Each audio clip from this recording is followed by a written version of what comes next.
mu a titin Lodge Road wanda Abba Kabir ya dau nauyi yake yi. Yawwa har ila yau mutan Kano muna kawo muku ayyukan da Abba Kabir su yake yi. Muna yi wani rahoton sadi gwamnati godiya. Kawo muku wannan tallace-tallacen da muke na aikin shine girma gwamna Abba Kabir su. Har ila yau dai ga mu nan a titin Lodge Road kuna ganin abin da ake yi. Gwamna mai adalci ya musu titi sun kai wajen shekara nawa suna fama da wajen potholes irin ramuka da motoci suke fada ake samun matsala a jikin tayoyi.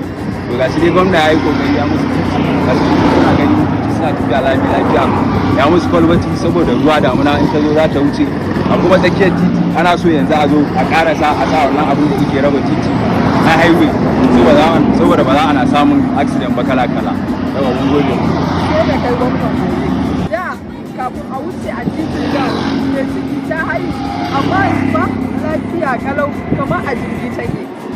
Haka zalika lokacin da gwamna yake fita daga gidan gwamna zuwa asibitin Nasarawa ko kuma in za shi wani sabon gari ko kasuwar sabon gari ya zagaya ya bi ta kofar Nasarawa saboda titin bai da kyau amma yanzu minti ɗaya ishe shi kai sabon gari minti ɗaya ishe shi kai asibitin Nasarawa Abba Kabir sun gode masa mutanen jihar.